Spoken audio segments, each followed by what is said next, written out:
मुख्य बात यहाँ की यह है कि यहाँ की जो चट्टानें हैं वो समुद्र में बनी है ज़्यादातर, और उन चट्टानों का बनने का समय लगभग 1700 मिलियन वर्ष है, जो कि अपने में एक बहुत महत्वपूर्ण विषय है।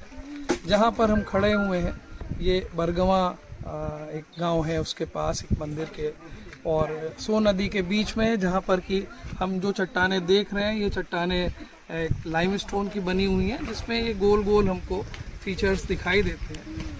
ये बेसिकली एक जीवाश्म तो मैं नहीं कहूँगा, लेकिन जीवाश्म रूपी एक स्थान है, जिसमें कि हमको ये स्ट्रोमेटोलाइट नाम से जाने जाते हैं, और लगभग 1 फीट से लेकर के 1.5 फीट के गोलाकार ये चट्टानें दिख रही हैं, क्योंकि वेदरिंग होने के बाद उसमें कई केमिकल फीचर्स इनको ज़ोफाइटॉन कहा जाता है।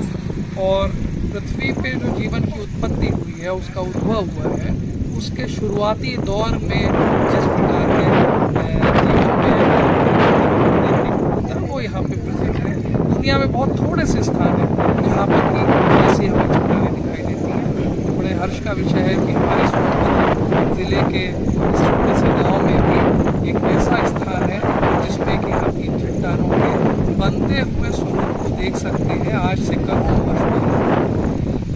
एक और महत्वपूर्ण चीज़ यहाँ पर जो मैंने देखी वो ये कि यहाँ पर सोन नदी, उसके ऊपर पहला टेरेस, उसके बाद दूसरा टेरेस, उसके बाद ये चट्टानें और एक माउंट, और इन चट्टानों के आसपास हमको आदि मानव के द्वारा बनाए हुए टूल्स के अवशेष भी दिखाई देते हैं, जिससे ये सिद्ध होता है कि इन स्थान पर बहुत सारे लगभग 20 से 50,000 वर्ष पूर्व तक आदि मानव रहता था, और वह इस स्थान पर रह करके वो अपने भोजन की व्यवस्था कर लेता था, क्योंकि नदी पास थी।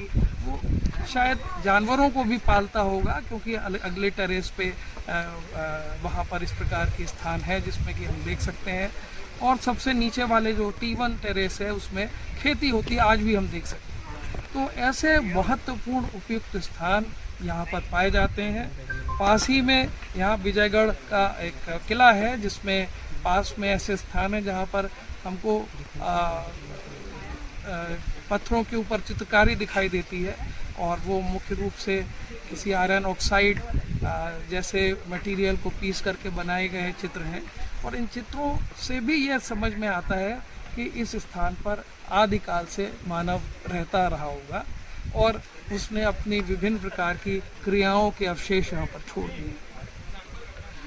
ये क्षेत्र अभी तो मुझे पिछड़ा हुआ दिखाई देता है, लेकिन शायद अगर सरकार इस पर अपना ध्यान दे तो वो समय दूर नहीं जहाँ पर विभिन्न प्रकार की यहाँ पर हम गतिविधियाँ ऐसी कर सकते हैं जिससे कि टूरिस्ट को अट्रैक्ट किया जा सकता है।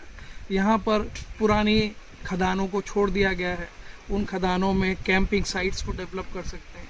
यहाँ जो हमको पहाड़ दिख रहे हैं, आप सामने देखिए गुर्दा के ऊपर, इन पहाड़ों के ऊपर से यहाँ पर तरह तरह के स्पोर्ट्स जैसे कि रॉक क्लाइंबिंग वगैरह को शुरू किया जा सकता है। इसमें ही हम ग्लाइडर का भी प्रबंध कर सकते हैं, जो ग्लाइडर से, क्योंकि काफ़ी खुला क्षेत्र है और यहाँ पर लैंड करने की बड़े अच्छे स्थान हैं।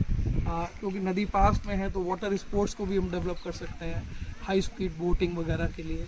और उसके अलावा क्योंकि इन नदियों में बड़ी बड़ी मछलियाँ और मगरमच्छ आदि पाए जाते हैं, तो उनको भी एक वाइल्ड लाइफ सेंचुरी के रूप में डेवलप कर सकते हैं। यहाँ पर हॉट एयर बैलून को शुरुआत कर सकते हैं। इतना खुला स्थान हमें कहीं अन्य जगह पे नहीं दिखाई देता। यहाँ पर हम अन्य प्रकार के रिसोर्ट्स बना सकते हैं, और आने वाले समय मुझे लगता है कि ये वह एक क्षेत्र है जहाँ पर एक शहर के भीड़ भाड़ से निकल करके अगर लोग आना चाहें और यहाँ के एक दैविक सौंदर्य को देखना चाहें, तो ये हरियाली भरी पहाड़ियाँ, यहाँ पर विशेष प्रकार की चट्टानें जिनमें कि फॉसिल्स भी मिलते हैं, वो देख सकते हैं, करोड़ों साल पुराने। यहाँ पे पास में ही सलखन है जहाँ पर प्रिजर्व किया है फॉरेस्ट डिपार्टमेंट ने, वहाँ पे भी अच्छी चट्टानें हैं जिसमें कि हम इस तरह के जीवाश्म देख सकते हैं। और अभी विगत कुछ 1-2 वर्षों में ही यहाँ पे दुनिया के सबसे प्राचीनतम मेगास्कोपिक फॉसिल ढूंढे हैं, मैंने ही ढूंढे हैं, पब्लिश भी कर चुका हूँ। वो लगभग 1.7 बिलियन साल पुराने हैं, 1700 बिलियन साल पुराने, और वो सॉफ्ट टिश्यूज़ हैं, सॉफ्ट यानी कि वो हम सैंपल में देख सकते हैं। तो संभावनाएं अनगिनत हैं, क्षेत्र खूबसूरत है।